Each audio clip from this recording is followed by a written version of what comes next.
Hello students, Navodaya foundation ಅರ್ಪಿಸುವ December 23 ಮತ್ತು 24ರ ಕನ್ನಡದಲ್ಲಿ ದಿ ಹಿಂದೂ ಸುದ್ದಿ ವಿಶ್ಲೇಷಣೆಗೆ ತಮಗೆಲ್ಲರಿಗೂ ಸ್ವಾಗತ.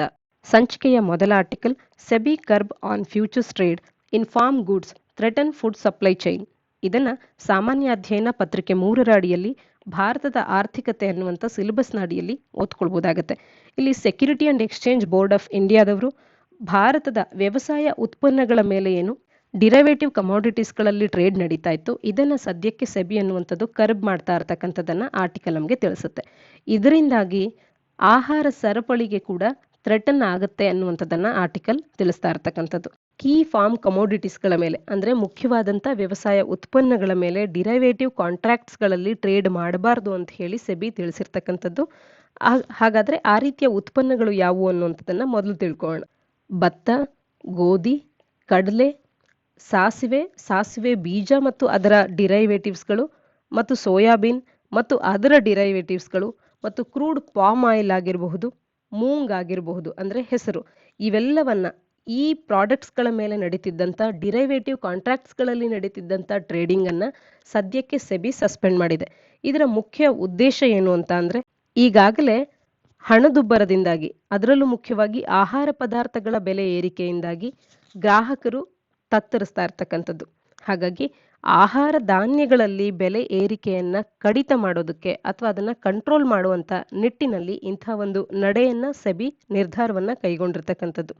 ಎಸೆನ್ಷಿಯಲ್ ಕಮೋಡಿಟೀಸ್ಗಳಲ್ಲಿ ಪ್ರೈಸಸ್ ರೈಸ್ ಆಗ್ತಾ ಇದೆ. ಈ ರೈಸಿಂಗ್ ಪ್ರೈಸಸ್ ಅನ್ನು ಕಂಟ್ರೋಲ್ ಮಾಡುವುದಕ್ಕೆ ಅಂತ ಹೇಳಿ ಇಂಥ ಒಂದು ಸಸ್ಪೆನ್ಷನಿನ ನಿರ್ಧಾರವನ್ನು ತಗೊಂಡಿರ್ತಕ್ಕಂಥದ್ದು. ಆರ್ಟಿಕಲ್ನ ಹಿನ್ನೆಲೆಯಲ್ಲಿ ಡಿರೈವೇಟಿವ್ ಕಾಂಟ್ರಾಕ್ಟ್ಸ್ಗಳು ಅಂದರೆ ಏನು ಅನ್ನುವಂಥದ್ದನ್ನು ಮೊದಲಿಗೆ ನಾವು ತಿಳ್ಕೊಳ್ಬೇಕಾಗತ್ತೆ. ಡಿರೈವೇಟಿವ್ ಕಾಂಟ್ರಾಕ್ಟ್ಸ್ ಅಂದರೆ ಇವು ಕೂಡ ಒಂದು ರೀತಿಯ ಕಾಂಟ್ರಾಕ್ಟ್ ಆಗಿರುತ್ತೆ. 2 ಅಥವಾ 2ಕ್ಕಿಂತ ಹೆಚ್ಚಿನ ಪಾರ್ಟೀಸ್ಗಳು ಸೇರಿ ಈ ರೀತಿಯ ಕಾಂಟ್ರಾಕ್ಟ್ ಅಥವಾ ಅಗ್ರಿಮೆಂಟಿಗೆ ಸಹಿ ಹಾಕ್ತಾರೆ. ಇದರಲ್ಲಿ ಮುಖ್ಯವಾಗಿ ಡಿರೈವೇಟಿವ್ ವ್ಯಾಲ್ಯೂ ಅನ್ನುವಂಥದ್ದು ಅಂಡರ್ಲೈಯಿಂಗ್ ಯಾವುದೋ ಒಂದು ಅಸೆಟ್ ಇರುತ್ತೆ. ಆ ಅಸೆಟ್ಟಿನ ಬೆಲೆ ಯಾವ ರೀತಿಯಾಗಿ ಬದಲಾಗ್ತಾ ಹೋಗುತ್ತೋ ಅದರ ಆಧಾರದ ಮೇಲೆ ಡಿರೈವೇಟಿವ್ನ ವ್ಯಾಲ್ಯೂ ಕೂಡ ಬದಲಾಗ್ತಾ ಹೋಗುತ್ತೆ. ಇಂಥ ಒಂದು ಕಾಂಟ್ರಾಕ್ಟ್ಸ್ಗಳ ಟ್ರೇಡಿಂಗನ್ನು ಡಿರೈವೇಟಿವ್ ಕಾಂಟ್ರಾಕ್ಟ್ನಲ್ಲಿ ಆಗುವಂಥ ಟ್ರೇಡಿಂಗ್ ಅಂತ ಹೇಳಿ ಗುರುತಿಸ್ಬೋದಾಗತ್ತೆ.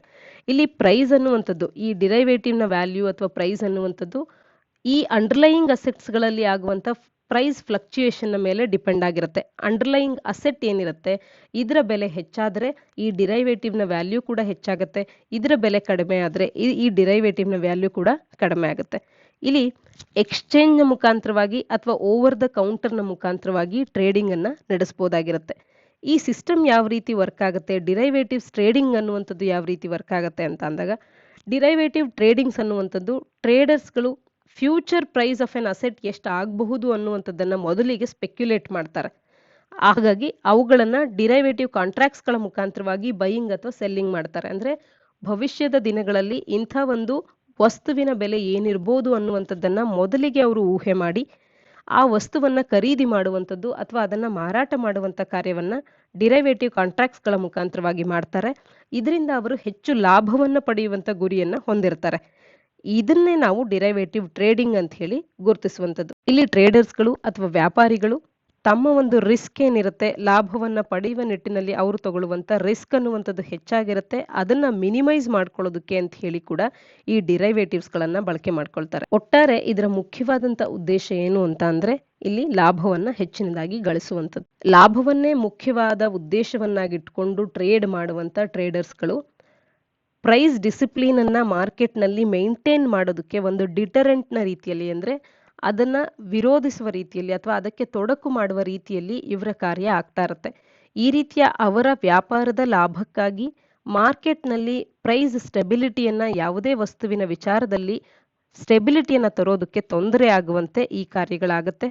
ಈ ಹಿನ್ನೆಲೆಯಲ್ಲಿ ಈಗ ಆಹಾರ ಧಾನ್ಯಗಳ ಮೇಲೆ ಬೆಲೆ ಏರಿಕೆ ಅನ್ನುವಂಥದ್ದು ಗಗನಕ್ಕೆ ಮುಟ್ಟುತ್ತಾ ಇರತಕ್ಕಂಥ ಹಿನ್ನೆಲೆಯಲ್ಲಿ ಆಹಾರ ಧಾನ್ಯಗಳ ಮೇಲಿನ ಫ್ಯೂಚರ್ಸ್ ಟ್ರೇಡಿಂಗ್ ಏನು ನಡೀತಾ ಇತ್ತು ಡಿರೈವೇಟಿವ್ ಕಾಂಟ್ರಾಕ್ಟ್ಸ್ಗಳಲ್ಲಿ, ಫಾರ್ಮ್ ಕಮೋಡಿಟೀಸ್ಗಳ ವಿಚಾರದಲ್ಲಿ, ಅದನ್ನು ಸದ್ಯಕ್ಕೆ ಸಸ್ಪೆಂಡ್ ಮಾಡುವಂಥ ನಿರ್ಧಾರವನ್ನು ತಂದಿರತಕ್ಕಂಥದ್ದು.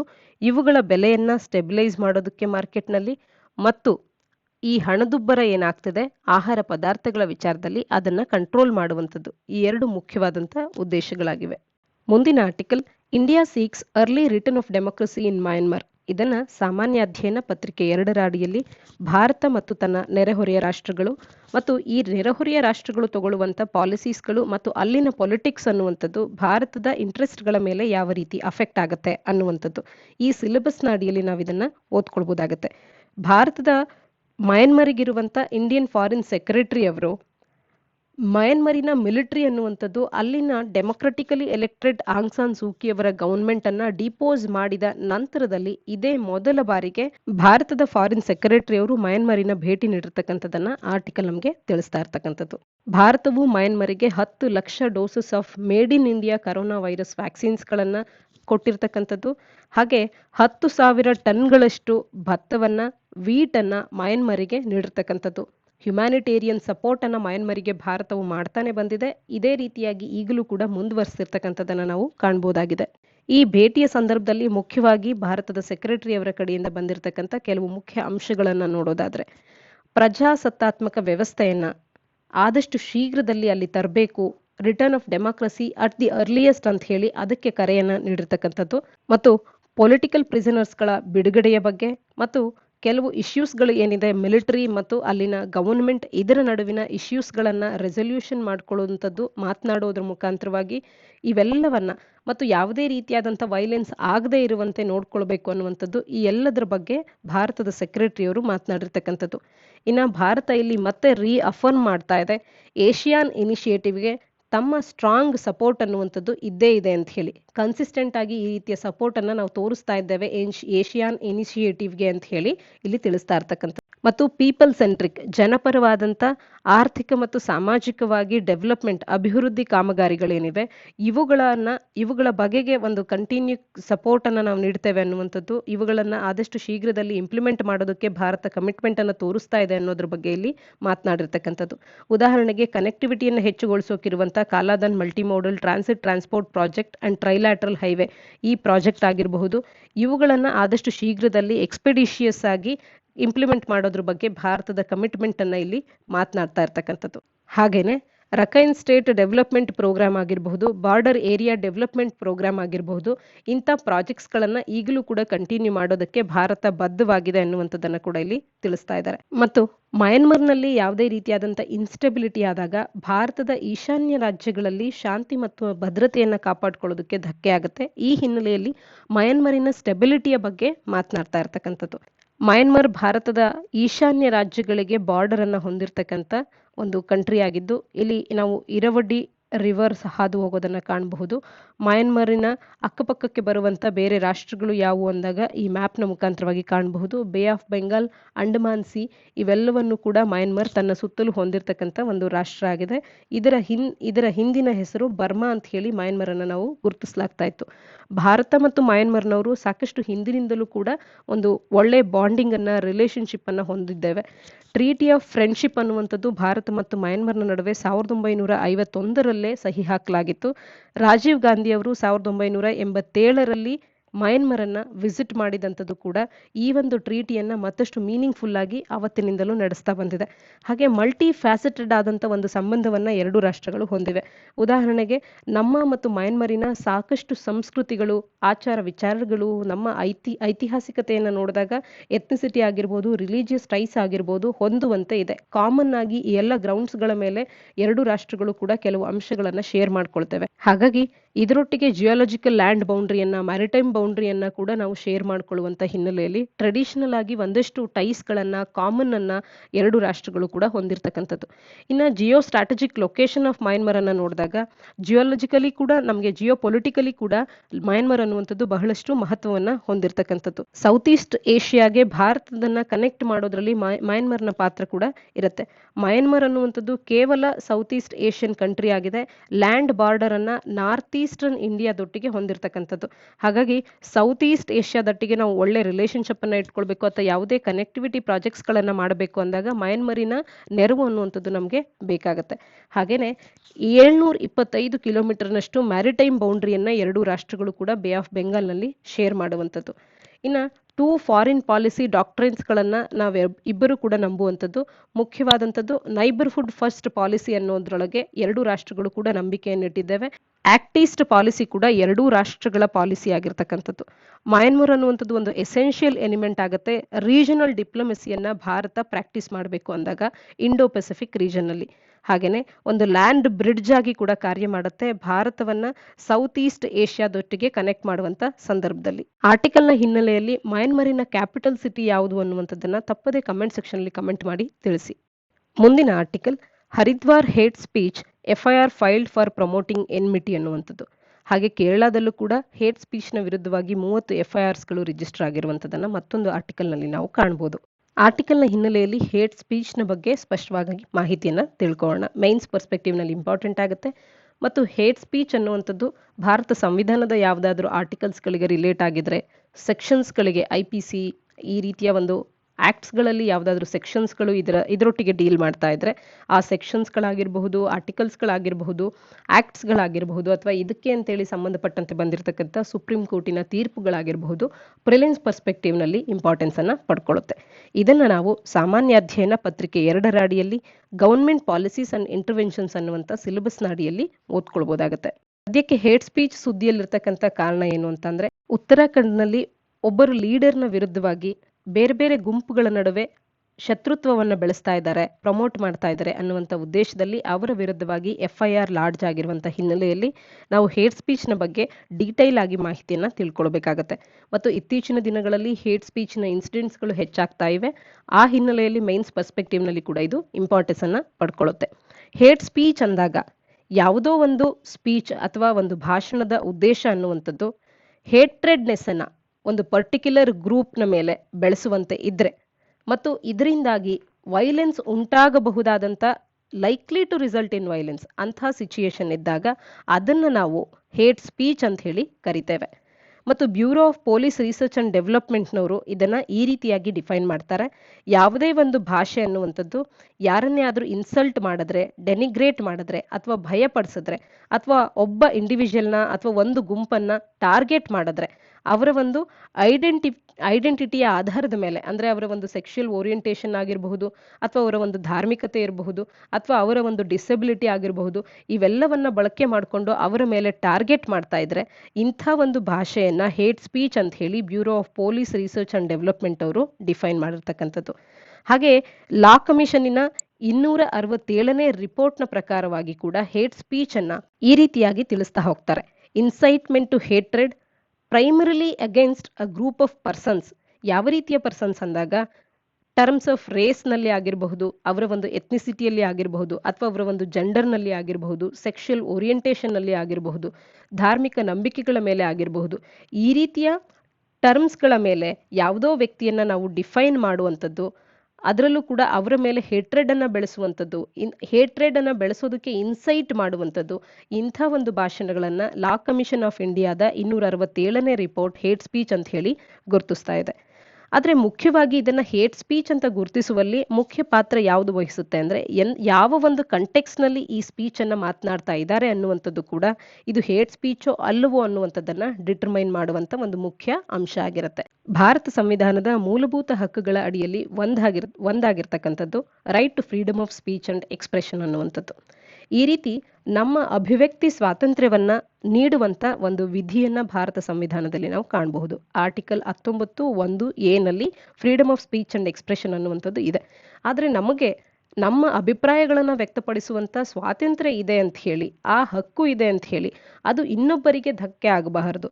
ಈ ರೀತಿಯಾಗಿ ಫ್ರೀ ಸ್ಪೀಚ್ ಅನ್ನುವಂಥದ್ದು ನಮಗೆ ಇದ್ರೂ ಕೂಡ ಬೇರೆಯವರ ವಿರುದ್ಧವಾಗಿ ಹೇಟ್ರೆಡ್ ಅನ್ನ ಬೆಳೆಸುವಂಥದ್ದು, ಒಂದು ಗುಂಪಿನ ವಿರುದ್ಧವಾಗಿ ವೈಲೆನ್ಸ್ ಅನ್ನ ಹುಟ್ಟು ಹಾಕುವಂಥದ್ದು, ಇಂಥ ಸ್ಪೀಚ್ ಇದು ಹೇಟ್ ಸ್ಪೀಚ್ ಆಗಿರೋದ್ರಿಂದ ಇದಕ್ಕೆ ಎಕ್ಸೆಪ್ಷನ್ ಅಂತ ಹೇಳಿ ಗುರುತಿಸಲಾಗುತ್ತೆ. Freedom of speech and expression ಇದ್ರೂ ಕೂಡ ಹೇಟ್ ಸ್ಪೀಚ್ ಅನ್ನುವಂಥದ್ದು ಇದಕ್ಕೆ ಒಂದು ಎಕ್ಸೆಪ್ಷನ್ ಆಗಿರುತ್ತೆ. ಹಾಗಾಗಿ ಹೇಟ್ ಸ್ಪೀಚ್ ಮಾಡುವಂತಿಲ್ಲ ಅನ್ನುವಂಥ ವಿಚಾರದಲ್ಲಿ ಪ್ರಿನ್ಸಿಪಲ್ ಆಫ್ ಅಟಾನಮಿ ಆಗಿರಬಹುದು, ಪ್ರಿನ್ಸಿಪಲ್ ಆಫ್ ಫ್ರೀ ಸ್ಪೀಚ್ ಆಗಿರ್ಬೋದು, ಇವು ಒಂದು ಕನ್ಸರ್ನ್ ಅನ್ನ ಇಲ್ಲಿ ವ್ಯಕ್ತಪಡಿಸುತ್ತೆ. ಈ ರೀತಿಯ ಸ್ಪೀಚಸ್ ಆಗೋದಕ್ಕೆ ಮುಖ್ಯ ಕಾರಣ ಏನು ಅಂತ ಅಂದ್ರೆ, ಒಂದು ಸುಪೀರಿಯಾರಿಟಿ, ನಾನೇ ದೊಡ್ಡವನು ಅನ್ನುವಂಥ ಒಂದು ಫೀಲಿಂಗ್ ಅನ್ನುವಂಥದ್ದು.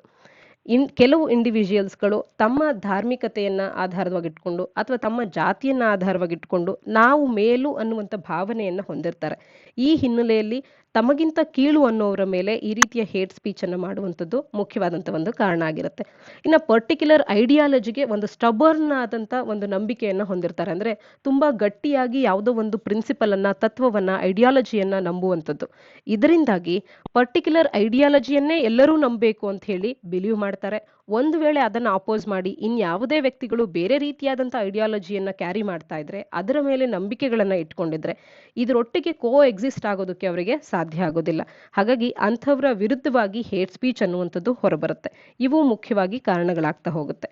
ಇನ್ನು ಹೇಟ್ ಸ್ಪೀಚ್ನ ವಿಚಾರದಲ್ಲಿ ನಮ್ಮಲ್ಲಿನ ಲೀಗಲ್ ಪೊಸಿಷನ್ ಯಾವ ರೀತಿ ಇದೆ ಅಂತ ಅಂದಾಗ, IPC ಇಂಡಿಯನ್ ಪೀನಲ್ ಕೋಡ್ನ ಅಡಿಯಲ್ಲಿ ಸೆಕ್ಷನ್ 153A ಮತ್ತು 153B IPCಯ ಈ ಎರಡೂ ಸೆಕ್ಷನ್ಸ್ಗಳು ಕೂಡ ಯಾವುದೇ ಎರಡು ಗುಂಪಿನ ನಡುವೆ ಒಂದು ಶತ್ರುತ್ವವನ್ನು ಬೆಳೆಸುವಂತ ಯಾವುದೇ ಆಕ್ಟ್ಸ್ಗಳಾಗಿದ್ರು ಕೂಡ ಅದನ್ನ ಪನಿಷ್ ಮಾಡೋದ್ರ ಬಗ್ಗೆ ಮಾತನಾಡುತ್ತೆ. ಹಾಗೆ ಸೆಕ್ಷನ್ 295A ಅನ್ನುವಂಥದ್ದು ಡೆಲಿಬರೇಟ್ ಆಗಿ ಮಾಲಿಷಿಯಸ್ ಇಂಟೆನ್ಷನ್ನ ಹೊಂದಿಯೇ ರಿಲಿಜಿಯಸ್ ಫೀಲಿಂಗ್ಸ್ಗಳನ್ನು ಹರ್ಟ್ ಮಾಡಿದ್ರೆ, ಯಾವುದೇ ವ್ಯಕ್ತಿ ಅಥವಾ ಗುಂಪುಗಳ ಒಂದು ರಿಲಿಜಿಯಸ್ ಫೀಲಿಂಗನ್ನು ಹರ್ಟ್ ಮಾಡಿದ್ರೆ ಅಂಥದನ್ನ ಈ ಸೆಕ್ಷನ್ 295A ಅಡಿಯಲ್ಲಿ ಪನಿಷ್ ಮಾಡಲಾಗುತ್ತೆ. ಸೆಕ್ಷನ್ 505(1) ಆ್ಯಂಡ್ 505(2) ಅಡಿಯಲ್ಲಿ ಹೇಟ್ರೆಡ್ ಅನ್ನ ಹುಟ್ಟು ಹಾಕುವಂತ ಯಾವುದೇ ಕಂಟೆಂಟ್ ಅನ್ನ ಪಬ್ಲಿಷ್ ಮಾಡುವಂಥದ್ದು ಅಥವಾ ಅದನ್ನ ಸರ್ಕ್ಯುಲೇಟ್ ಮಾಡುವಂಥದ್ದು ಏನಾದ್ರೂ ಇದ್ರೆ ಅದನ್ನ ಕೂಡ ಇದರ ಅಡಿಯಲ್ಲಿ ಪನಿಷ್ ಮಾಡಲಾಗುತ್ತೆ. ಅದನ್ನ ಒಂದು ಅಫೆನ್ಸ್ ಅಂತ ಹೇಳಿ ಕನ್ಸಿಡರ್ ಮಾಡುತ್ತೆ ಸೆಕ್ಷನ್ 505(1) ಆ್ಯಂಡ್ 505(2) ಅನ್ನುವಂಥದ್ದು.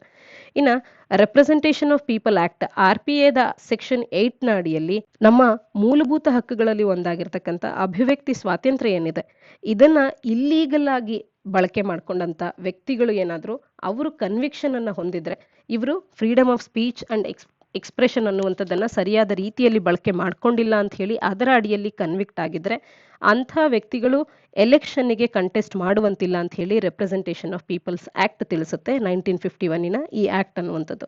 ಅಂದ್ರೆ ಹೇಟ್ ಸ್ಪೀಚಿನ ಅಡಿಯಲ್ಲಿ ಅವರು ಕನ್ವಿಕ್ಟ್ ಆಗಿದ್ರೆ ಸೆಕ್ಷನ್ 8 ಆಫ್ RPAದ ಅಡಿಯಲ್ಲಿ ಎಲೆಕ್ಷನ್ನಿಗೆ ಕಂಟೆಸ್ಟ್ ಮಾಡುವಂತಿಲ್ಲ. ಹಾಗೇನೆ section 123(3A) and section 125 of RPA ಅನ್ನುವಂಥದ್ದು ಯಾವುದೋ ಒಂದು ಧರ್ಮ, ಜಾತಿ, ಕಮ್ಯುನಿಟಿ, ಕ್ಯಾಸ್ಟ್, ಭಾಷೆ ಇವೆಲ್ಲವುಗಳ ರೆಫರೆನ್ಸ್ನ ಮೇಲೆ ಒಂದು ಶತ್ರುತ್ವವನ್ನು ಬೆಳೆಸುವಂತ ಯಾವುದೇ ಒಂದು ಆಕ್ಟ್ಸ್ಗಳಾಗಿದ್ರೂ ಕೂಡ ಇದನ್ನ ಕರಪ್ಟ್ ಎಲೆಕ್ಟೋರಲ್ ಪ್ರಾಕ್ಟೀಸಸ್ ಅಂತ ಹೇಳಿ ಇನ್ಕ್ಲೂಡ್ ಮಾಡುತ್ತೆ ಸೆಕ್ಷನ್ 123 ಅಂಡ್ 125ನ ಅಡಿಯಲ್ಲಿ. ಸಂಚಿಕೆಯ ಕಡೆಯ article turtle trail to get a boost with mass tagging ಅನ್ನುವಂಥದ್ದು. ಇದನ್ನ ಸಾಮಾನ್ಯ ಅಧ್ಯಯನ ಪತ್ರಿಕೆ 3ರ ಅಡಿಯಲ್ಲಿ ಬಯೋಡೈವರ್ಸಿಟಿ ಕನ್ಸರ್ವೇಷನ್ ಸಿಲೆಬಸ್ನ ಅಡಿಯಲ್ಲಿ ಓದ್ಕೊಳ್ಬೋದಾಗುತ್ತೆ.